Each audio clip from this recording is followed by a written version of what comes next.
This is Gitanjali from Bayan Times. Today's top headlines: 28 IAS officers appointed joint collectors in Andhra Pradesh as part of reforms. In a major reshuffle, the state government on Sunday transferred 28 IAS officers from 2013 to 2016 batch and posted them as joint collectors, Raitu Bharosa Revenue, Village and Ward Secretariat and Development, the Asara and Welfare. It is part of the administrative reforms at the district level to provide responsive and accountable governance in a corruption-free environment while keeping a focus on the welfare of all sections. There are a large number of IAS officers who require extensive field exposure before they take up higher responsibilities. Prakasam Joint Collector Sangili Shah Mohan has been transferred and posted as Managing Director of Andhra Pradesh High Grade Steels Limited and ex officio Executive Director AP Industrial Infrastructure Corporation APIIC. The government also posted IAS officer O. Anand, currently Special Officer Polavaram Project, as Project Administrator of the project.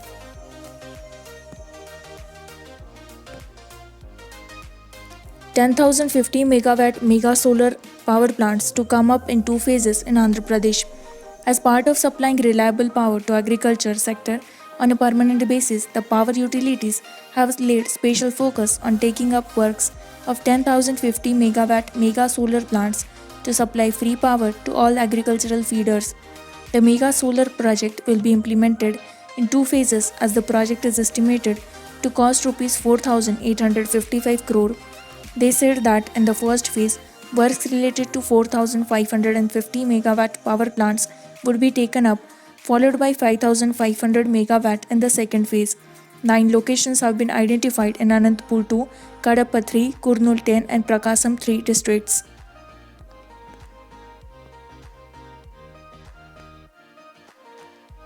Andhra Pradesh ready to receive first set of foreign returnees on Monday.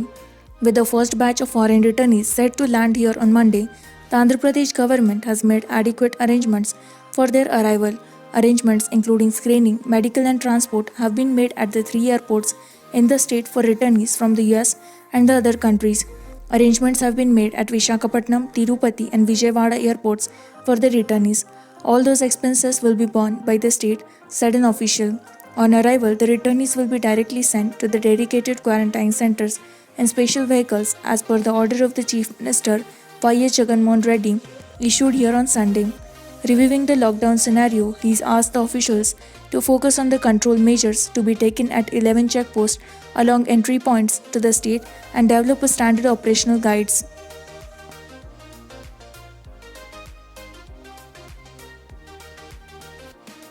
COVID-19 non-containment zone shops can be opened till 7 pm in Andhra Pradesh. A day after the State Health Department issued an instant order clarifying when and where shops may be opened in non-containment zones, the government on Sunday decided to extend the lockdown relaxation hours for shops by 2 hours, letting them function from 10 am to 7 pm.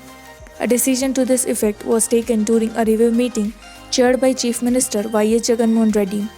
Though the Home Ministry had issued guidelines on when and where shops could be opened, most remained shut due to the lack of clarity on the guidelines.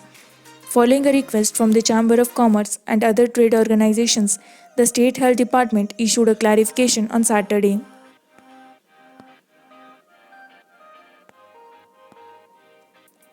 COVID-19 fear grips Andhra Pradesh villages bordering Odisha. Andhra villages adjacent to Odisha border, particularly in Ichapuram and Palasa assembly segments, are in the grip of fear after 118 positive cases were reported in Ganjam district in the past 10 days alone. When compared to the neighbouring states, Odisha had remained a safe zone with lowest number of cases for a long time. The state had even maintained strict surveillance to prevent people from Andhra Pradesh from entering Odisha by setting up checkposts in the border areas. With the return of migrant workers from Gujarat and Maharashtra, COVID-19 cases have been reported from Ganjam in a big way. The Odisha government has declared Ganjam a super red zone as the district tops the list of cases in the state. We used to allow the Andhra Pradesh residents to go to Brahmapur for medical and other emergencies. With the declaration of Ganjam as a red zone, we have stopped citizens from here from going to Odisha. We have been alerting people in border villages on COVID-19 updates, the CI added.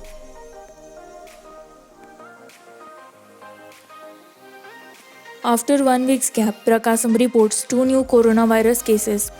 The total number of COVID-19 cases in Prakasam district rose to 63 after a gap of 2 weeks. 2 new cases were reported from Ongole Municipal Corporation OMC limits on Sunday, while one of them is a 56-year-old from Gopal Nagar area who contracted coronavirus from an infectee. The other patient is a 25-year-old woman, ward volunteer from Indiramma Colony in Ongole. With the addition of the 2 cases, the isolation ward at the Ongole Government General Hospital (GGH) has 3 positive patients. The health condition of all the patients is said to be stable. Both Gopal Nagar and Indiramma Colony have been declared as red zones. Meanwhile, the district authorities have received necessary chemical reagents for operation of Clinical Laboratory Improvement Amendment (CLIA) machine test lab established at the Ongole GGH. They intend to put it to use from Monday.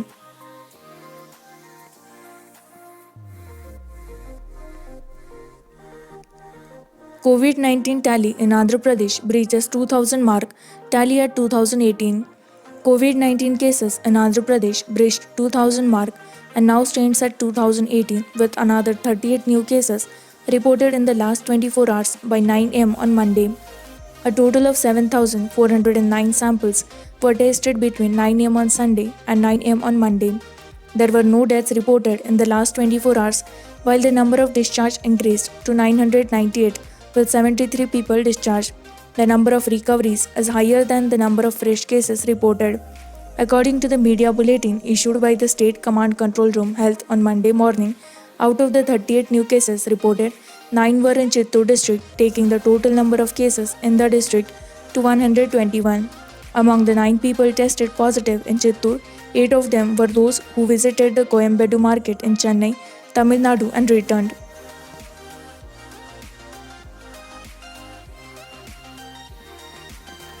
Seven migrants among 33 new coronavirus cases in Telangana. The COVID-19 graph continued to climb disconcertingly for the second day on the trot, with 33 fresh positive cases being reported from Telangana. Of the 33 positive patients, 7 are migrant workers and the other are from the Greater Hyderabad Municipal Corporation GHMC area. The total toll remained at 30 with no deaths being reported. With the 33 cases, the total number of positive cases has risen to 1,196 and that of the active cases to 415. As no patient was discharged on Sunday, the cumulative figure of those who have been cured remained unchanged at 751. The new trend is that the migrants who are arriving back in the state are testing positive, which has become a cause of worry for the officials. Of the 7 migrants, 3 were from Mancherial and 4 from Yadadri.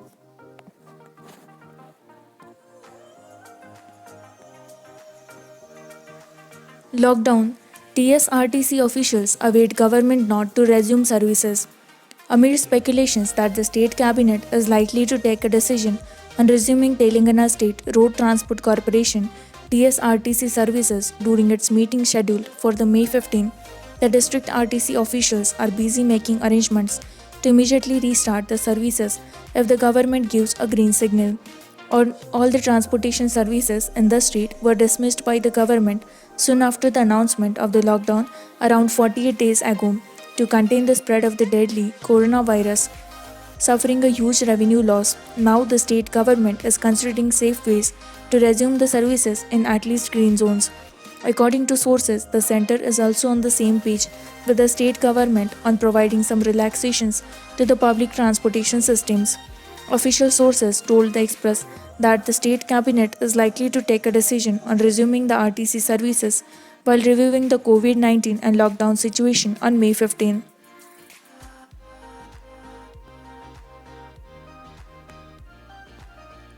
COVID-19 cases may spike in Tamil Nadu as testing intensifies. Tamil Nadu has reported 669 new COVID-19 cases and 3 deaths, taking the tally to 7,204 and told to 47. Of this, 509 cases are from Chennai. Meanwhile, 3 patients who were undergoing treatment died on Sunday. Cases in Chennai will continue to rise in the coming week due to the increased testing conducted by the city corporation, said Dr. J. Radhakrishnan, special officer coordinating the containment activities. Addressing the media on Sunday, he said, There is nothing to worry about the numbers as the clusters were getting stabilized gradually. The aim is to test more people and treat them so they do not transmit the virus. 50 new cases were reported on Sunday morning in Andhra Pradesh, taking the state's tally to 1,918. The toll increased to 45 with one more casualty reported in Kurnool district. KCR to convene meeting to decide on agriculture policy soon.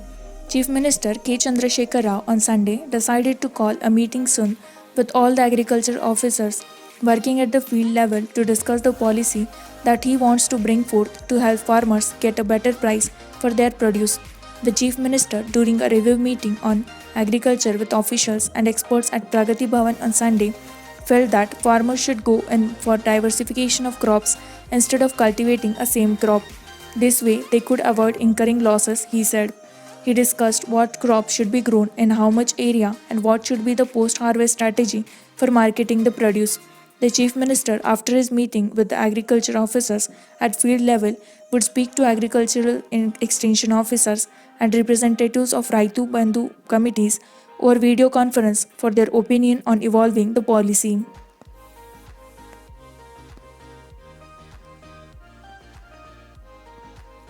Veteran Congress leader Juvardi Ratnakar Rao passes away at 92.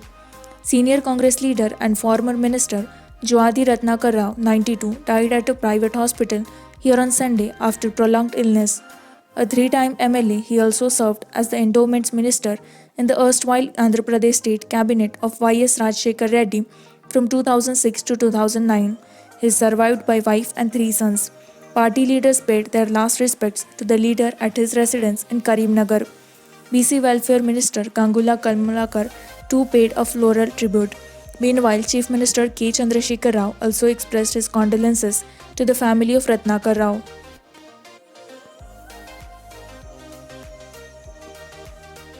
KTR pitches Be Indian Buy Indian drive to Union Minister Smriti Irani. Highlighting the plight of the handloom and textile sector due to the lockdown, IT and Industries Minister K.T. Ramarao urged Union Minister Smriti Irani to provide wage support of up to 50% for a period of 6 months. Ramarao pointed out that Bangladesh was implementing a similar scheme to support its handloom sector, providing wage support of up to 50% of wages contingent on continued employment of workforce. The support can be given for a period of up to 6 months in form of a long-term loan which the industry would need to repay in installments after a stipulated period, he told the union minister. The minister said recovery of the textile sector would be contingent upon the Western world commencing regular operations. Given the situation, I am seriously worried about the sustenance of the industry and resulting impact on the livelihoods of millions of workers, he said.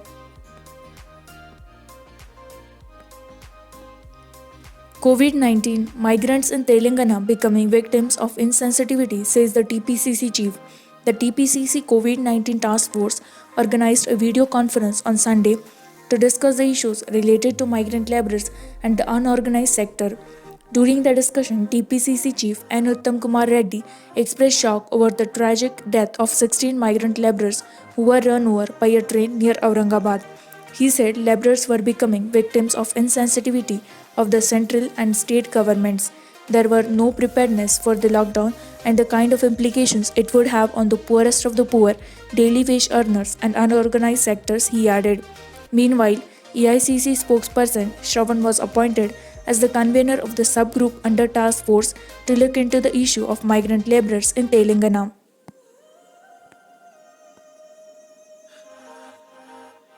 With this, we conclude with our today's news headlines. For more such latest news and updates, like, share, and subscribe By and Times. Stay tuned, stay updated.